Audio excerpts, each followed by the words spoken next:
Please welcome Chief Accessibility Officer, Salesforce, Catherine Nichols. Hi.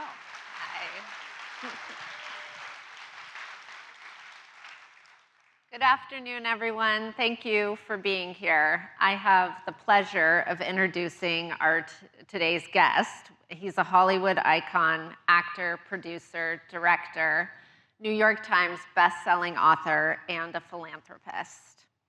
His career has spanned across more than 4 decades, and he has starred in unforgettable projects like The Outsiders, The West Wing, Parks and Recreation, 911 Lone Star, and hosts a hit podcast. Beyond the spotlight, he has been open about his journey, whether it's his 3 decades of sobriety, navigating life with an invisible disability, or his advocacy for more inclusive communities. And I think that ties in perfectly to what we're talking about today, which is accessibility, inclusion, and allowing people to show up as their authentic selves. So please join me in welcoming Rob Lowe. Hi, everybody. Oh, come on, let's go. Fucking go. All right. Hey. Thank you. Thank you. Oh, good to be here.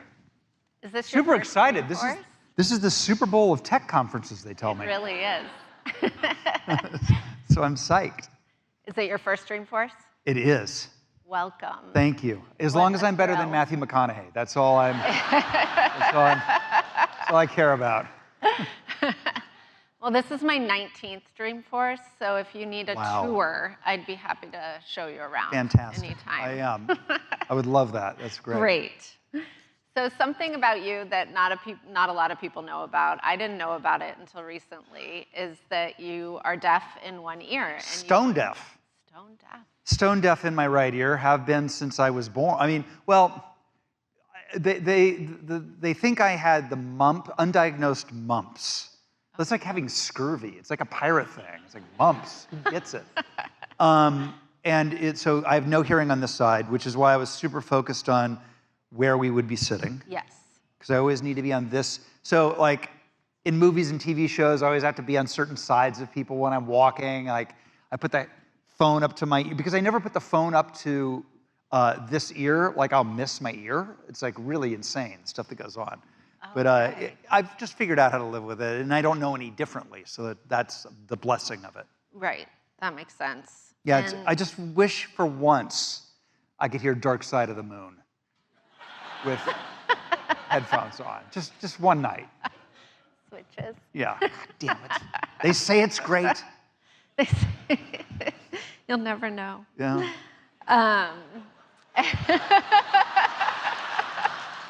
So sad.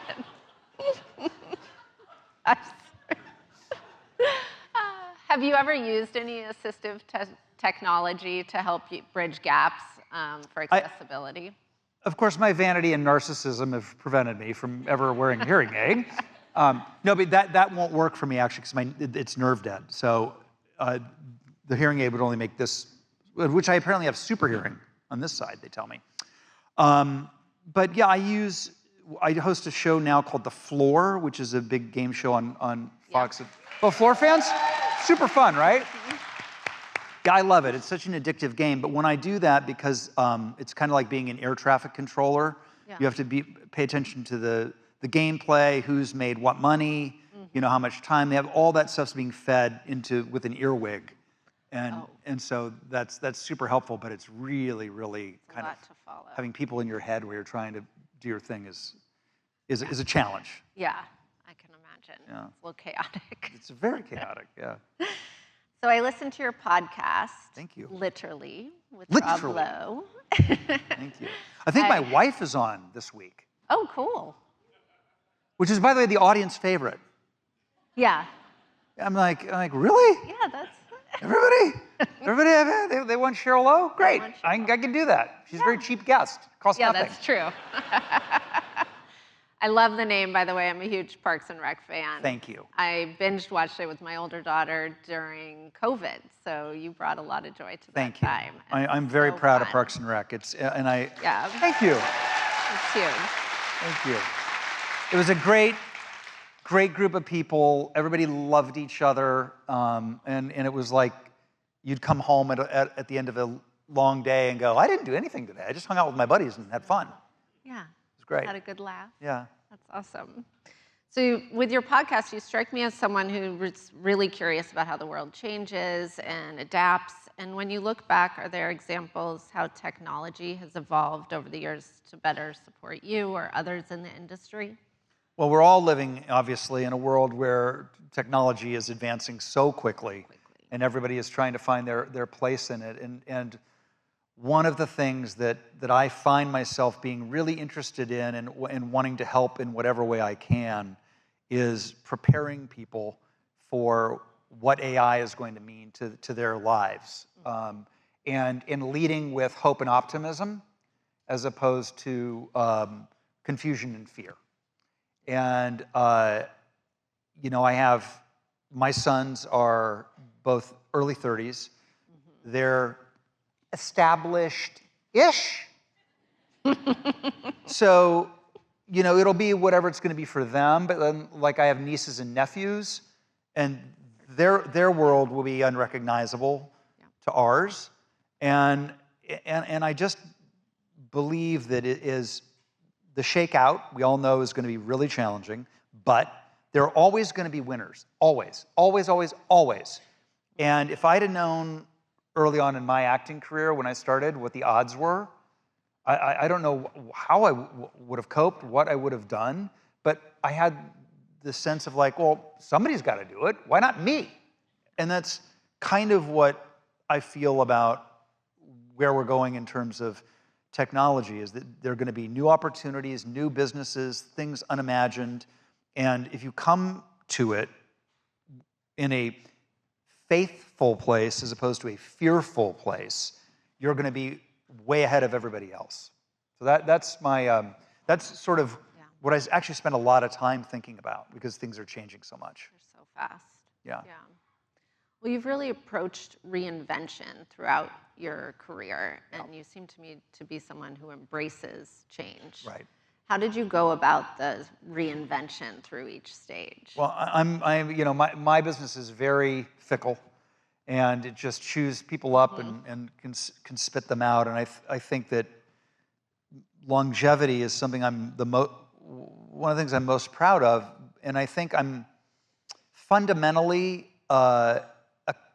have tools that are fundamental to who I am. So I would say curiosity, like being curious, remaining open to new information, new ways of doing things. Yes. I would say the ability to pivot. Yeah. The ability to stay in your lane in terms of what others are doing. In recovery, I've been sober a long, long time, like 35 years, but who's counting? I am. Thanks. But in recovery, there's a great phrase: never compare your insides to someone else's outsides. So for me, what that is when I did The West Wing, for example, that was 1999, and it was a time where it was still considered down market to come from movies and be on television. It's hard to believe now because everybody's on television, but it was a thing, a real thing. And I'm just not a person that was like, oh, well, that means I'm not a movie star anymore, and what's that going to mean, and what if Martin Scorsese is casting a movie, he's not going to want to, and get caught up in what others are thinking. So those things are absolute must-haves to adapting and being able to reinvent yourself. There's probably other stuff too, but those are the main ones. At least for me, they have been. Yeah, I think that's really helpful, is kind of staying true to yourself and your core abilities, and then moving through the changes. And also, I also think a lot about, there are a lot of great actors. There are a lot of great authors. There are a lot of great podcasters. There are a lot, so a lot of guys and gals can do what I do. But I try to think of what are the things that only I can do. And so the phrase I use is, don't just do what you can do what only you can do. And I spent a lot of time thinking about that Yeah. as well. And when I come to places like this, I always try to sort of think about what I've been through, what I'm thinking about, where I want to go, and how that could be actionable for people who aren't in my business. Yeah. You're very versatile, too. I try. Yeah. Curiosity. Curiosity. Yes. Yeah. Well, the game show is a perfect idea. I mean, there was a world where, like, if you were on a game show, you were out of the business, man. I mean, there's a little bit, I gotta be honest, there's a little bit of that now where, like, if I ran into, I don't know, if I'm sitting talking to, Leonardo DiCaprio, I was like, yeah, I'm working for Christopher Nolan, man. I'm like, oh, great. What are you doing, Rob? I'm like, you see my game show? But it's like, I dig it. And I learn on it. I get to interact with people. I get to change people's lives with the money. Yeah. And the real thing I love is that in a world where your kids are playing Roblox and you're watching, something on Netflix, families watch the floor together. And that's a real rarity. And I love that so much. That's great. Yeah, and speaking of Netflix, I recently watched Inside the Mind of a Dog.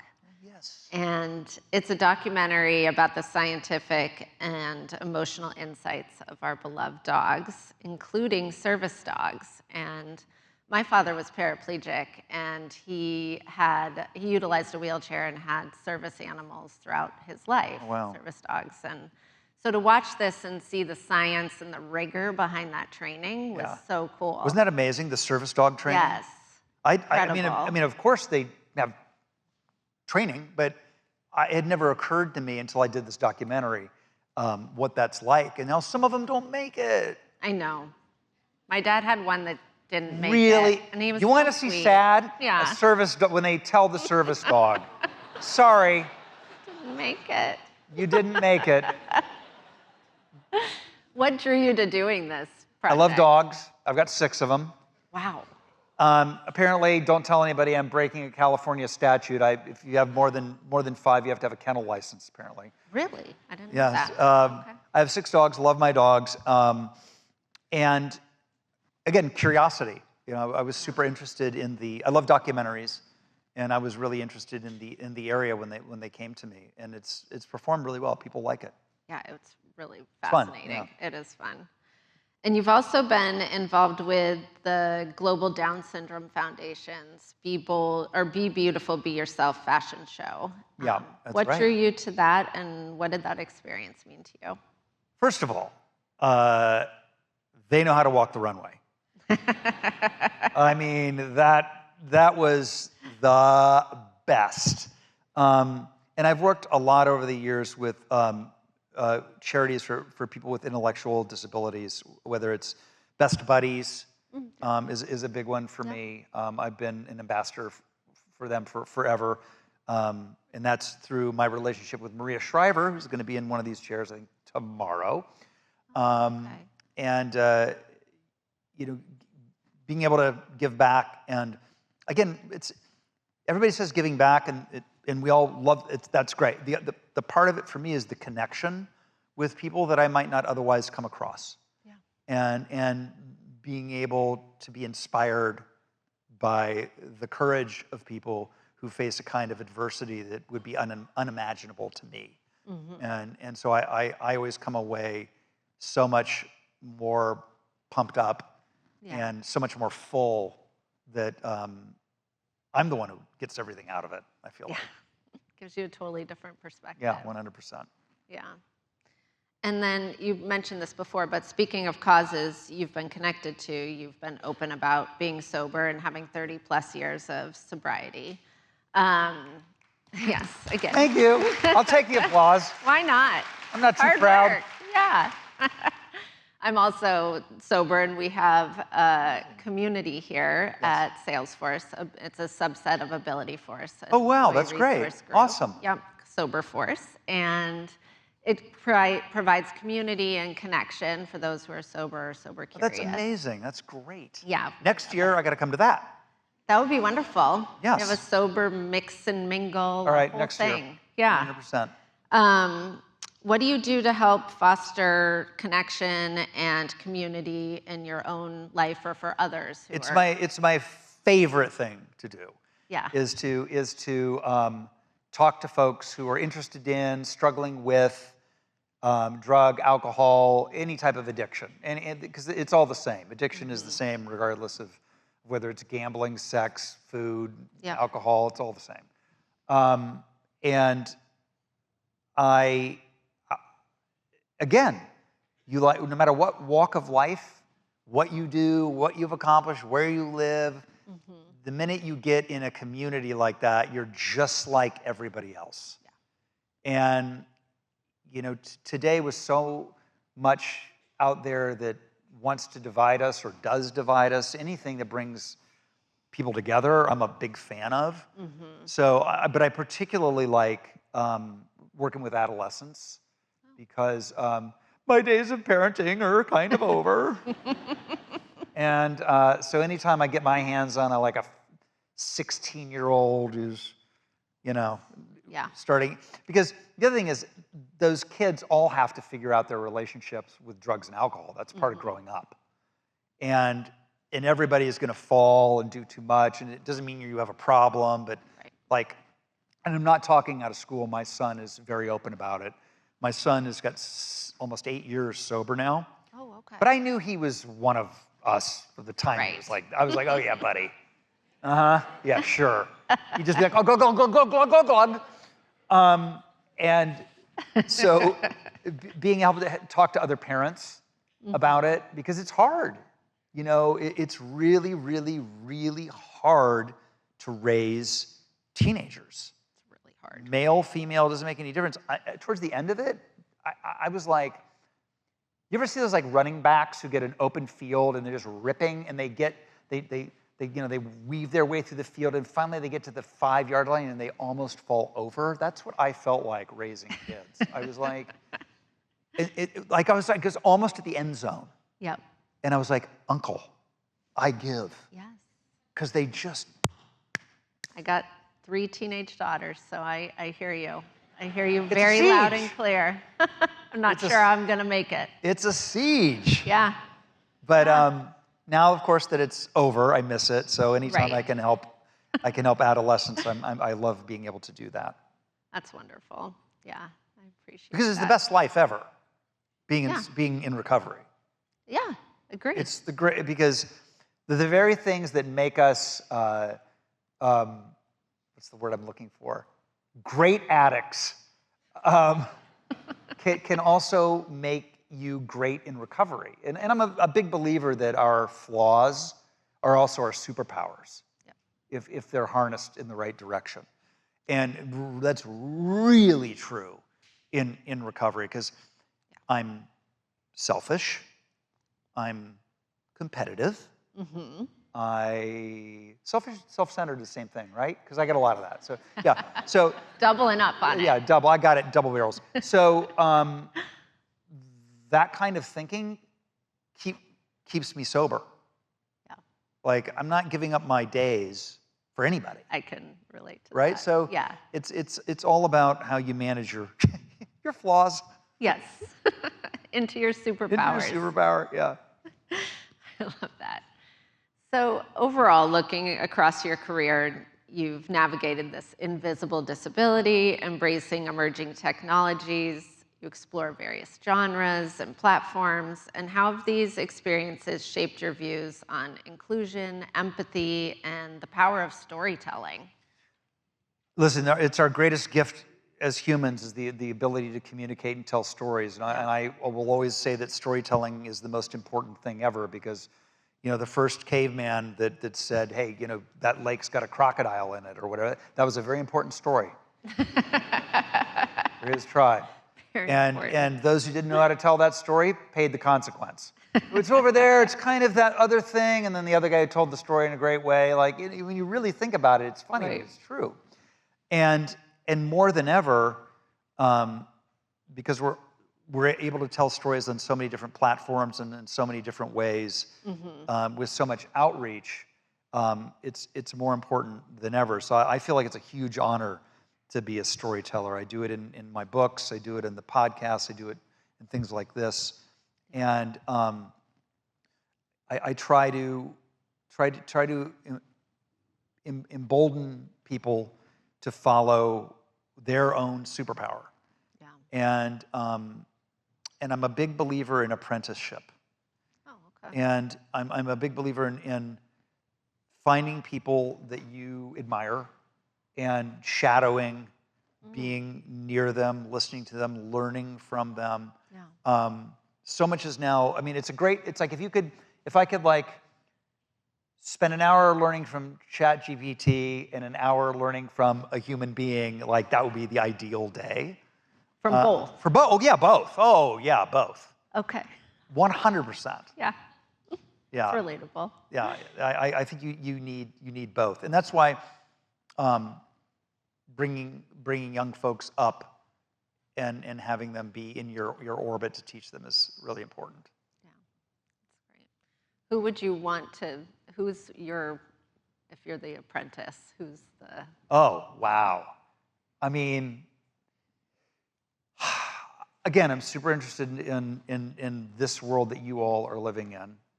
So I've been really blessed to have some great mentors that I get to learn from, whether it's Mark Andreessen or folks like that. Yeah. Super. And Mark's one of my great. He's been on the podcast I think twice podcast, now. Yeah. He's amazing, and Yeah.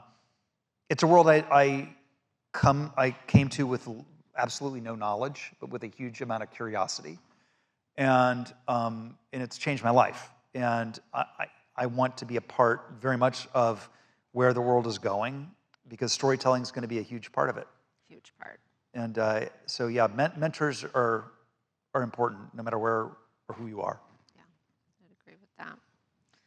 So as AI continues to transform entertainment, what excites you most about its potential to expand either like inclusion or for the audience? The inclusion element is amazing, because when I started out, when I was a little kid, we made backyard movies, and it was 8mm films, which was expensive. We had to edit them in camera because there was no editing equipment. So, now obviously anybody can. There's no excuse for a filmmaker to not make their own movie. Make it now. Yeah. You can make it now. So anybody, no matter where you're from, all over the world, new filmmakers and storytellers have entree that is unimaginable. And that's the greatest advantage of the new technology. For like traditional Hollywood, everybody's dying. They are so scared and trying to figure it out, and it's this tsunami. And I would honestly say that 75% of the legacy movie and TV industry are rearranging the deck chairs on the Titanic. Because it's worked for them. And they're going to milk the last few miles out of that Edmund Fitzgerald before that thing sinks. Because why not? As opposed to take a couple of steps back and reinvent and do all that hard work when they're going to be out of it in 5 years anyway. So it's amazing the amount of unnecessary pushback in my industry. Your industry.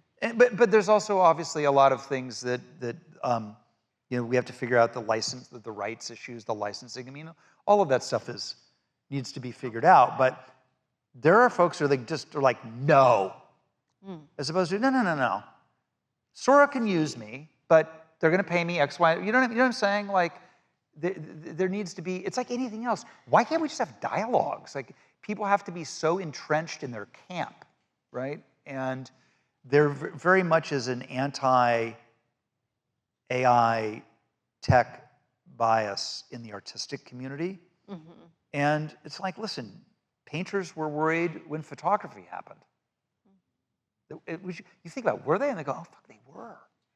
Yeah. And it's just going to be something new. Yeah. So curiosity again. Curiosity, and don't be fearful. Don't be fearful. Yeah, and someone's going to win. Might as well be you. Yeah. Could be me. Could be you. Could actually be you. Or you, or you, or you, or you. So what's something that you're working on or excited about putting out next? And I did see something about the Secret Service. Yeah, it's funny. I've never been busier in my entire. You're doing a lot. I've had a show on the air every year since 1999, uninterrupted. That's Crazy, right? I mean, it's like. That's incredible. I know. It's like I have a Secret Service show that I'm developing. I like to do things that I want to watch. Like I want to watch. Where's that Jack Bauer Secret Service show? I'm so down. I'm like, I know. I'll make it. So I have that. I have a show about the Coast Guard, about Coast Guard interdictions, and I've never seen a show about the Coast Guard. No. And then I have a comedy where I would play like I love sports, so I'd play like a sportscaster who, now because of, all of the new social media platforms is maybe a little behind the times and has to re-up his game. That's a comedy. Yeah. And I'm finishing my third book called What Do I Know? A Guide to Living. But it's cool. It's literally everything from like how to take a good picture. You have no idea. People are like, can I take a picture? I'm like, yeah, why don't we turn towards the light? Right? So it's everything from like really tiny, actionable stuff like that. You're like, of course, to, marriage and kids and deeper. sobriety. And so I'm overdue for my deadline, but I'm going to get it done. I can't wait. Yeah, it'll be fun. Well, thank you so much for being here. Thank you. This has been amazing for me. The best highlight out of all the 19 years. Oh my And God, I really? really Oh, man, I'll take appreciate that. your time. Thank you. Thank you. Thank you Rob. guys. Thank you. Thank you. You guys are awesome. Thank you.